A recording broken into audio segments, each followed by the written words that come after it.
Good morning. Welcome to this 2012 WAVEC seminar, this year co-organized with the Royal Embassy of Norway.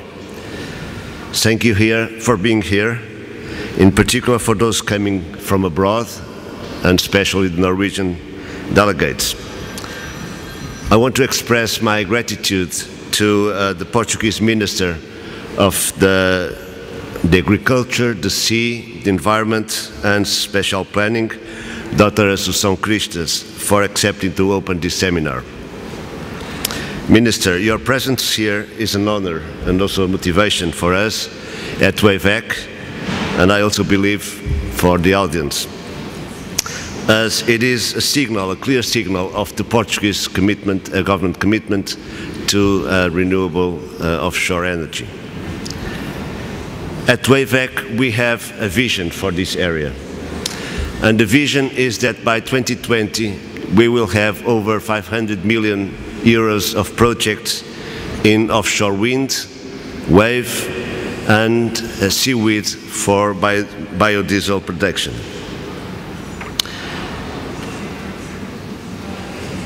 And the vision also says that we will be operating not only in Portugal, but abroad, as indeed we are as Wave Energy Center, leading the way for the Portuguese industry to also explore other coasts in the world. Our vision is that offshore renewable energy will be a main drive for the Portuguese sea economy. But for this to happen, it is essential that three projects take place which are now on the table. And this is the pilot zone at São Pedro de Moel and the two leading projects key to the development of the pilot zone: the WindFloat 27 megawatt farm, the Wave Roller 5 megawatt farm, which are essential for the pilot zone to be consistent. These three projects represent the first 130 million euros of the 500 millions that I was talking to, and they are essential for the implementation of this vision. We need them no matter what. We know that Portugal is facing a very difficult time, but very difficult times require ambitious challenges and visions that are put in place with hard work, dedication, intelligence and commitment. We have all that at WAVEC, and I believe also in Portugal and in this government.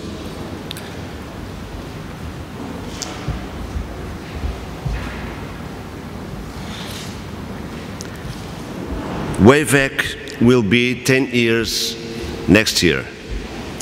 What a great time it would be to announce in our 10th anniversary that the pilot zone is a reality, that the WindFloat and Wave Farm and Wave Roller farms are approved and underway, that we have a common vision for offshore renewable energy supported by a realistic plan among WAVEC, the Portuguese government and the main stakeholders, where our Norwegian friends also play a role by investing and providing part of the technology that we need. We at WAVEC are more than happy to work with the Portuguese government towards this goal. And we have done, as we have done in the past, and as indeed we are doing today with the Chile government, to whom we are assisting in implementing a strategy for ocean energy in Chile. WAVEC is a private, non-for-profit association with 12 members, most of which companies. We have an annual income of about 1.1 million euros, of which less than 10% come from Portugal and less than 1% from Portuguese public fund, with 0 euros coming from institutional support from Portugal. This is a very peculiar situation in Portugal, but also abroad. Furthermore, we own and operate a demonstration power plant in the Azores that costs over 120,000 euros per year. And we don't have any support at present so far, either from public or private money. This is why we launched an international campaign called Save the Pico Plant. You may participate in this campaign either as a company or a private person. Just go to the campaign webpage. You will find details on the WAVEC information that was given to you. To finalize, I want to thank the Royal Embassy of Norway for all the support and cooperation in organizing this event and the side events of yesterday and tomorrow. I also want to thank our sponsors, the Electricity Museum that holds this wonderful building, the EDP Foundation that owns the museum, the TADMC company, and the Sophia FP7 project. Finally, I want to thank all the speakers and moderators that I'm sure will make this event a success. I now pass the floor to the Ambassador of Norway, Mr. Hov Torsheim. Thank you. Minister, President, ladies and gentlemen, dear friends. Both Portugal and Norway have vast ocean areas, the two largest exclusive zones in Europe.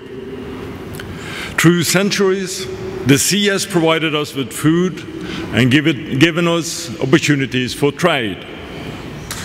We are coastal nations with strong maritime traditions. In the European context, we cooperate closely on policy development, and with parallel and complementary competences and experiences, there is ample room for more exchange and closer cooperation, both in research and commercially. Today, our economies depend on the ocean. This is especially true for Norway. Our sea economy counts for about 30% of GDP and more than 70% of our export value. The sea economic activities employ a substantial part of our workforce, and it ensures our settlement in the country. To develop the sea economy sectors, Norway has developed a cluster approach. The cluster model combines various entities with a specific field, developing a common strategy and combining competitive advantages and resources. Governments cannot dictate success or growth, but they can create productive framework conditions, encourage innovation, and support creative persons and companies. Today, the most important subsectors in the Norwegian sea economy are oil and gas, the support and services industries, seafood, maritime industry, marine biotechnology, fairs and events, tourism, and last but not least, and growing, the renewable energy. Portugal is a leading nation in Europe in this field. The country's vast ocean resources, the government's strategic approach and consistent efforts to develop the sea economy, together with strong research and innovation within renewable energy, provide excellent conditions for cooperation with a view to establishing power production at sea. With its maritime industry and petroleum production, Norway has some of the world's leading service providers for offshore installations and maintenance. In addition, there are a number of Norwegian companies that are developing prototypes for offshore renewable energy production, some of which are here today. This solid offshore industrial foundation provides a unique basis for developing renewable energy production at sea. In Portugal, as in Norway, and anywhere else in the world, some of the greatest challenges in developing the offshore renewable energy sources lie in creating the necessary technology to realize cost-efficient energy production and to withstand the overwhelming forces out there.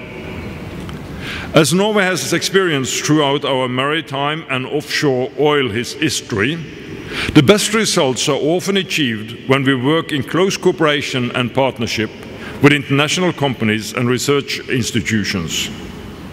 The Norwegian Embassy is therefore very grateful for the generous collaboration we have experienced with Wave Energy Center. Today's seminar and the business meetings tomorrow are good opportunities to establish contacts and develop common projects. We invite you all to take best possible use of it. Thank you. Muito bom dia a todos. Good morning to you all. Be welcome to Portugal, the ones who visit us. Queria começar por cumprimentar o professor António Sarmento, do Centro de Energia das Ondas, dizer-lhe do gosto de estar aqui convosco, felicitá-lo pelos 10 anos de trabalho intenso que vêm desenvolvendo e dizer-lhe que este tema, este trabalho está no centro daquilo que são as nossas preocupações alargadas em matéria de mar. Also, a special word to Ove Thorsheim, Ambassador of Norway. Thank you very much for supporting this conference and for supporting all that has to do with renewables and also with the sea. And I must underline that right now the new financial mechanism, mostly financed by Norway, that supports Portugal, has two very important areas. One of them is renewables and another one is the sea economy and projects related to the sea with this blue economy focus. So thank you very much for that support. Eu gostaria de falar, não amassar muito, mas falar sobre 2 pontos. O primeiro sobre o mar em geral, sobre a economia azul, que é no fundo o tema desta conferência, embora esteja mais focado, e o segundo sobre as energias renováveis enquanto pilar do desenvolvimento sustentável e enquanto oportunidade também em matéria de mar e também em matéria de economia azul. I don't know if you have a translation. I'm so sorry, they didn't tell me that you didn't have translation, so I didn't prepare the intervention in English. But anyway, I was saying that I would focus on 2 points, one related to the sea in general and this global approach to the sea, and another one related to renewables. What is our view about renewables and our view about renewables related especially to the sea. Então, muito rapidamente, como já foi referido pelo Sr. Embaixador também, Portugal é uma nação costeira, tal como a Noruega é uma nação costeira. Há uma diferença entre Portugal e a Noruega, é que a Noruega tem de facto um peso relevante do mar no seu PIB. Em Portugal nós não temos esse peso, ainda não temos esse peso no nosso PIB. Aliás, bem há pouco tempo, foi há uma semana e meia, estou aqui a olhar para o Dr. Tiago Pitico em cumprimento, foi apresentada o peso, o estudo da COTEC sobre o peso da economia do mar no nosso PIB e, na verdade, estamos longe de valores que poderemos ambicionar ter enquanto país. E dizia que se é verdade que somos um país marítimo, com tradição, com ambição, com conhecimento, com pensamento sobre essa matéria, se temos os nossos projetos de extensão da plataforma continental que previsivelmente aumentarão cerca de 40 vezes a área terrestre de Portugal, a verdade é que neste momento, e eu dizia isso também há pouco tempo, e olho para os dirigentes do Ministério que cumprimento particularmente porque é neles também que assenta muito este desafio, nós estamos no momento de transformar a visão e a ambição e também aquilo que é a nossa relação romântica e tradicional com o mar numa relação com efetivo peso económico. E para isso precisamos de todo o trabalho que tem vindo a ser feito, não só no Estado, mas na reflexão feita no setor económico e na sociedade civil, e por isso o EIVEC tem uma palavra muito calorosa pelo trabalho que tem ajudado a criar, pelo esforço que tem feito em torno destas matérias e que nos permitem hoje poder refletir com mais substrato e refletir naquilo que, a meu ver, precisa de ser o necessário para passarmos do potencial e da ambição para uma realidade concreta de diferença naquilo que é a nossa economia. Este ponto onde nós nos situamos, a meu ver, precisa de duas coisas.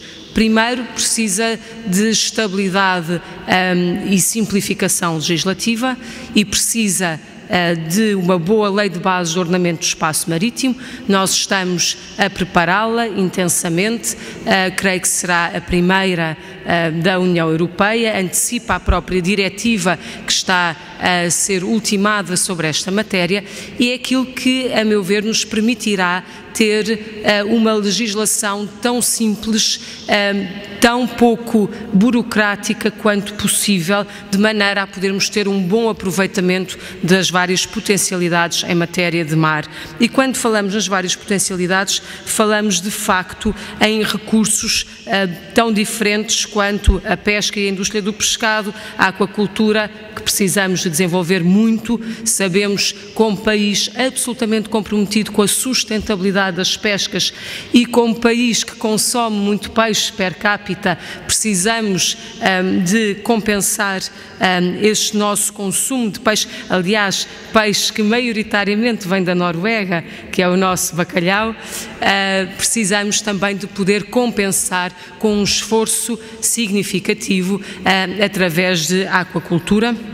Também a salinicultura, os recursos minerais e energéticos marinhos, renováveis, mas também não renováveis, a biotecnologia marítima, os portos, os transportes, a logística, enfim, tudo isto, náutica de recreio, desporto, construção naval, obras marítimas, é uma miríade de áreas onde nós já temos trabalho e, sobretudo, áreas onde nós queremos desenvolver e transformar potencial em real. E aqui, um bom enquadramento legislativo estável, sólido, que dê segurança e garantia aos investidores e que torne fácil trabalhar no mar, é, a meu ver, uma condição-chave para que isto aconteça. A segunda condição-chave é o investimento, é podermos trazer dinheiro para o mar.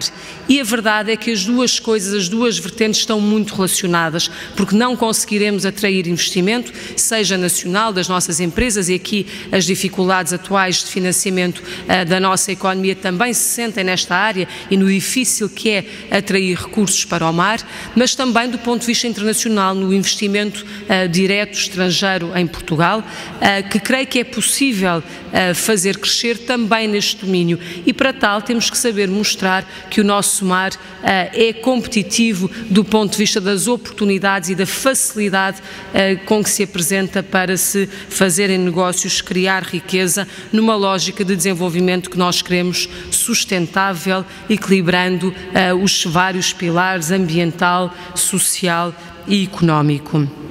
Queria dizer-vos que, se é verdade que nós temos já a capacidade instalada para investigar, para conhecer, para proteger o oceano, se é verdade que tem havido uma crescente aposta e um crescente resultado nos nossos recursos humanos nesta matéria, e por isso temos áreas onde de facto damos um contributo muito sólido para a Europa e para o mundo, também é verdade que precisamos de encontrar as melhores formas de traduzir esse conhecimento num investimento e numa riqueza muito concreta que permita aproveitar sustentavelmente os nossos recursos. Isso passa por conseguirmos desenvolver projetos piloto, desenvolver indústria de ponta ligada a esses projetos piloto e mostrarmos como eles são relevantes, diferentes, importantes a nível não só nacional, mas também europeu e global. E a verdade é que nós temos alguma coisa feita nessa matéria. A Central da Energia das Ondas do Pico foi pioneira, continua a provar, continua a lá estar. Temos neste momento 2 projetos piloto em Portugal, um de energia das ondas, ao largo de Peniche, cumprimento o Sr. Presidente da Câmara, e outra lá em cima, ao largo da Aguçadora, da eólica offshore, no consórcio também alargado de empresas. E isto mostra-nos que há caminho já a ser feito. E a pergunta é como é que desse caminho que já deu os primeiros passos e que já está no terreno, neste caso no mar, como é que se passa para fases em que este investimento, esta investigação que tem graus de maturidade diferentes, passa para um momento pré-comercial e depois para um momento comercial. E é este um ponto onde nós estamos neste preciso momento. Sendo certo que estes projetos fazem parte de uma estratégia de renováveis, e aqui passava para o segundo ponto. Sabemos como Portugal depende muito das energias fósseis, sabemos como isso pesa nos desequilíbrios da nossa balança de transação correntes, sabemos como no futuro cada vez mais nos é exigido caminhar solidamente sobre tecnologias limpas, sobre ambições que nos tragam uma preservação do ambiente e que nos limitem a alterações climáticas. E ainda hoje começa em Doha mais uma conferência das partes, a 18ª Conferência das Partes das Nações Unidas para as Alterações Climáticas. O segmento ministerial será para a semana, eu estarei nesse segmento ministerial, e naturalmente as renováveis são um pilar dos desafios do futuro. A energia é e continua a ser um grande problema ou uma grande solução para aquilo que são os nossos desafios em matéria de clima e em matéria de ambiente. E por isso, energia limpa, energia abundante, também temperada por um consumo mais sustentável dessa mesma energia. Eu penso que este ponto é importante, não basta multiplicar a energia, é preciso ter atenção à eficiência energética. Aliás, olhando para o passado recente, em Portugal viu-se, multiplicámos energia, mas aumentámos também o consumo e, portanto, contas feitas, acabámos por ainda não avançar nessa matéria aquilo que é exigido. E dizia eu, energia limpa, abundante, verde, azul, no caso do mar, são objetivos que não são utópicos, que têm projetos concretos, mas que precisam de ganhar escala. E Portugal já teve sucesso na diversificação das suas fontes de energia. Depende dos anos, é certo, depende do vento, depende da chuva, mas há anos em que podemos ter cerca de 50% da nossa eletricidade produzida por fontes renováveis. E esse é um número relevante que nos coloca bem na cena internacional, que naturalmente nos orgulha e que nos deve impelir a não perder aqui algum protagonismo e alguma importância. Claro está que há o reverso da medalha, e o reverso da medalha é a que custo para os consumidores é que isto implica, e como é que nós hoje seremos capazes ou somos capazes de continuar a apoiar energias renováveis, em particular aquelas que têm a ambição de serem inovadoras e com isso também projetar Portugal para um outro patamar, e estes 2 exemplos que aqui falava são exemplos dessa inovação, sem, no entanto, penalizar o preço da energia, que sabemos que em Portugal é bastante elevado quando comparado com a média europeia. Ora, por um lado, sermos capazes de manter investigação e ânimo nestas áreas, por outro lado, sermos capazes de desenhar os mecanismos necessários para esse apoio, eu creio que é o desafio deste momento, que convoca o Governo, naturalmente, mas também convoca todo o setor económico, empresarial e também a sociedade civil. E creio que nos devemos, de facto, empenhar em desenvolver estas fontes, desenvolver as fileiras industriais a elas associadas, manter a imagem de Portugal como país inovador no âmbito das renováveis, e hoje falamos em particular na área do mar, mas podemos falar na energia solar, e no mar não é só eólica, não é só energia das ondas, a das marés, a das correntes continua a ser uma área para explorar, e continua a ser uma outra área também, como a das algas para a produção de biocombustíveis, uma terceira geração que não compete com os alimentos e que creio que poderá também colocar Portugal muito à frente nessa matéria, em conjunto com outros países que tenham esta vocação marítima. Para terminar, e porque não quero amassar demais, queria dizer-vos que trabalhamos intensamente e espero até ao final do ano podemos ter preparado a Lei de Base de Ordenamento do Espaço Marinho. Ao mesmo tempo, há trabalho já a ser feito, como foi referido, por exemplo, com uma zona piloto para as energias renováveis no mar, a zona de São Pedro de Moel, mas a zona da Aguçadora pode ser outra que tem até boas condições já para também se desenvolver nessa área. E aqui o Estado tem um papel claramente de facilitador, de promotor o mais possível da simplicidade para poder apoiar estas ações, nomeadamente através da definição clara de zonas onde, por estarem antes e previamente definidas, a seguir terão muita facilidade para se começar a trabalhar. E, portanto, tudo o que é dar estabilidade, dar previsibilidade e depois introduzir agilização nos procedimentos, penso que está no centro das ações do Estado. E depois também está e deve estar no centro das suas ações o apoio a projetos, em particular quando estão numa fase ainda de desenvolvimento, ainda de inovação, ainda de teste, ainda de maturação, até chegar a uma fase comercial. E aqui estes dois que eu falava e mais um de uma fotovoltaica estão candidatados a um mecanismo europeu, NER 300, que Portugal tem vindo a apoiar e esperemos que tenham bom sucesso e se porventura não for possível para todos, agora com certeza que seremos capazes de criar alternativas também nacionais para apoiar estes desenvolvimentos. E a verdade é que neste momento também estamos no momento da investigação e do desenvolvimento e sabemos, e não sabemos, melhor dizendo, quais destas tecnologias é que vão ser aquelas que se afirmarão no futuro.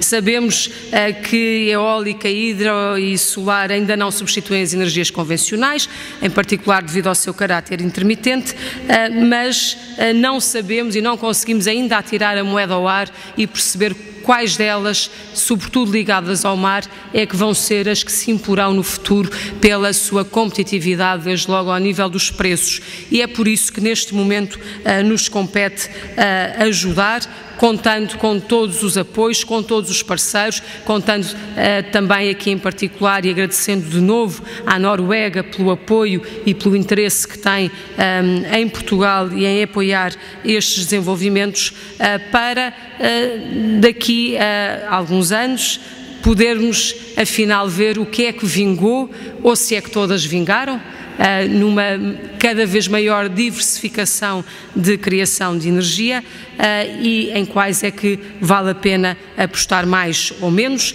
É algo que nós hoje não sabemos, saberemos daqui a uns anos seguramente.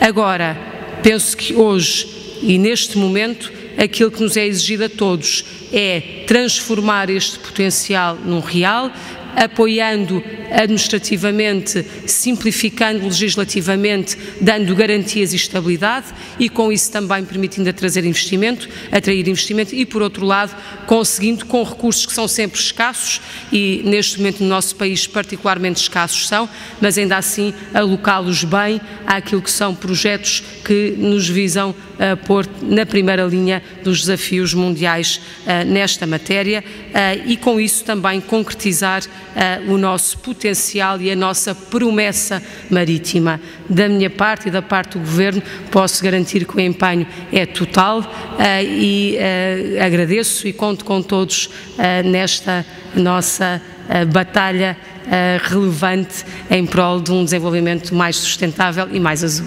Muito obrigada.